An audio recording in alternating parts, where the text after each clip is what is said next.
or even the belief and worship of Lucifer has been seen in some of the most influential people from the last few hundred years. While an assertion that the elite of the world are slaves of Lucifer may seem far-fetched, it is based on the actual writings of the elite themselves, and even through observed rituals. One of the most famous cases of this was when filmmaker and broadcaster Alex Jones filmed from inside Bohemian Grove. The Grove is a retreat every year till this day for some of the most influential people in the United States and around the world, including heads of state and royalty. The elite, again, the so-called establishment kings, those that know best, the visions of the anointed ones, are obsessed with the occult, from presidents to governors to the heads of industry. You see, for over 120 plus years in Northern California, in Sonoma County, on a 2,700-acre secluded redwood grove, leaders from around the world, prime ministers, chancellors, presidents, governors, again, the heads of industry, banking, academia, the media, Hollywood, only a select few, a little over 2,000 people, traveled there to engage in bizarre, ancient Canaanite, Luciferian, Babylon mystery religion ceremonies.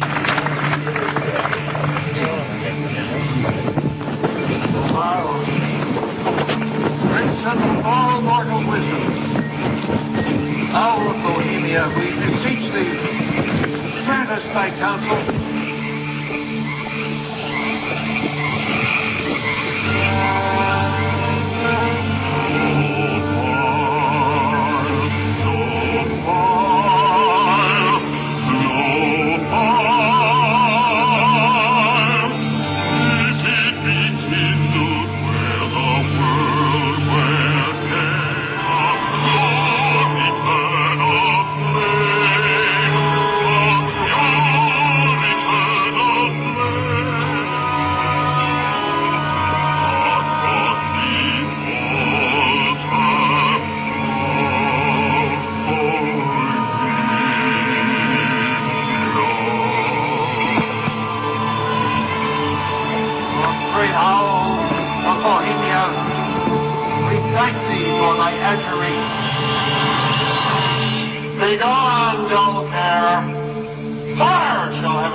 Eternal flame.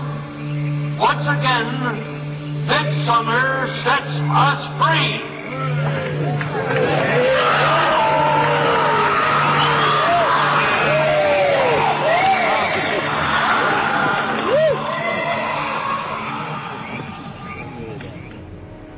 Membership in the Grove is by invitation only and is determined by such factors as social standing, occupation, and personal connections.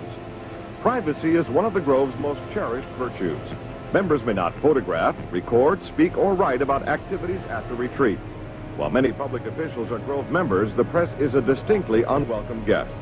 We're from ABC News. Well, get back there. Get back there. Can we talk to somebody in the... Get back there.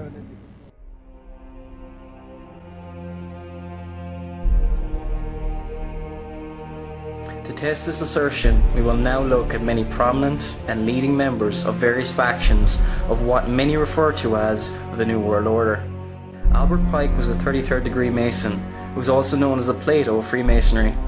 One of the offices Albert Pike held within Freemasonry includes Sovereign Grand Commander of the Sovereign Council of Grand Sovereign Inspectors General of the 33rd degree.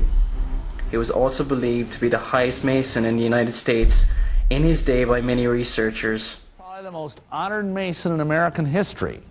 His name is General Albert Pike. And this guy is one of two Masons who has the honor of being buried in the House of the Temple in Washington, D.C. You will have a lot of Masons try and tell you, because if you read Albert Pike's material, you will find out that he's an antichrist, that he's a Luciferian, that he mocks Christianity, that he denies the virgin birth, that he denies the resurrection of Jesus Christ, that he calls the early Christian fathers dunces. This is all in Morals and Dogma. the book which is virtually the Bible of the Scottish Rite. In his book, Morals and Dogma, he states the following in regard to Lucifer. Lucifer, the light bearer, strange and mysterious name to give the spirit of darkness. Lucifer, the son of the morning, is it he who bears the light? Doubt it not.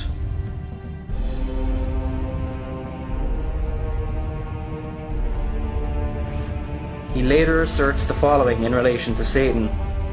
For the initiates, this is not a person, but a force, created for good, by which we may serve for evil. It is the instrument of liberty or free will.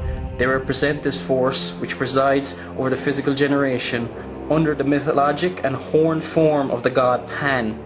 Thence came the he-goat of the Sabbat, brother of the ancient serpent, and the light-bearer, or phosphor, of which the poets have made the false Lucifer of the legend.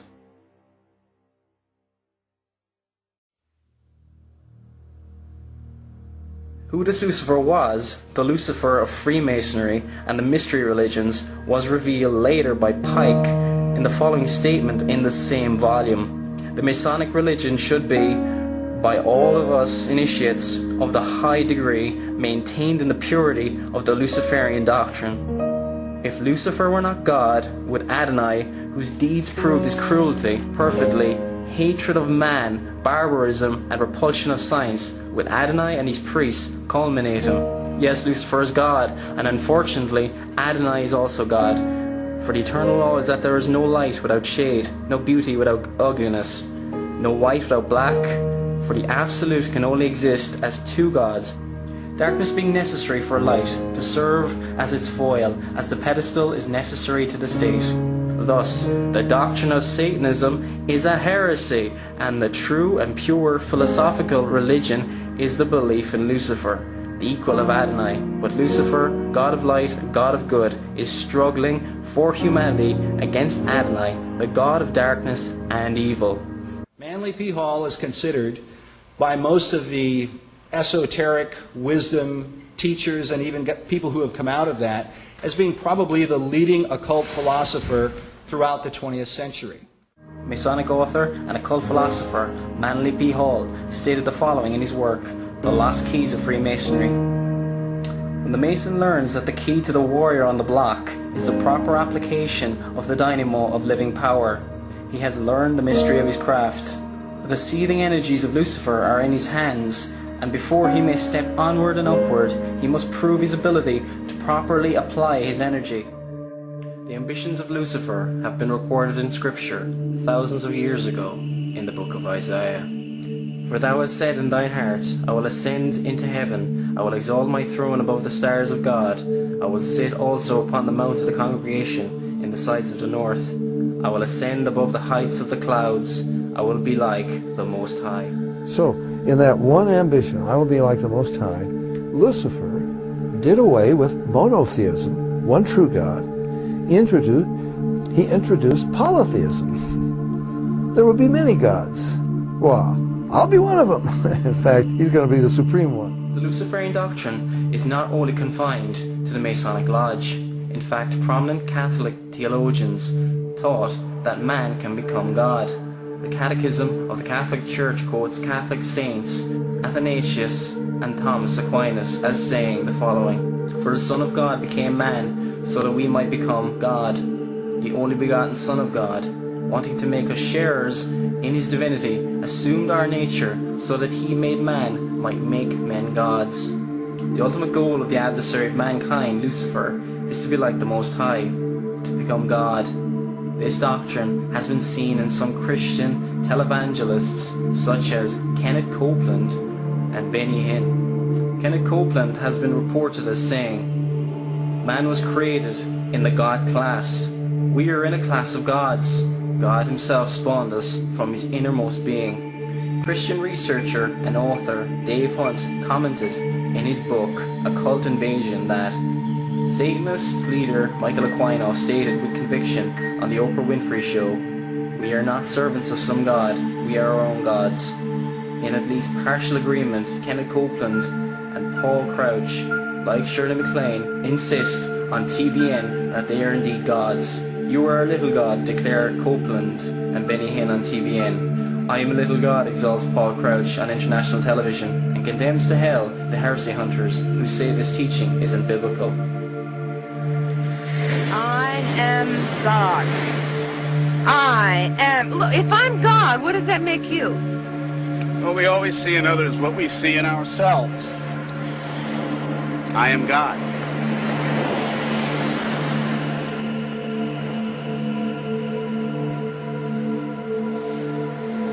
I am God. I am God.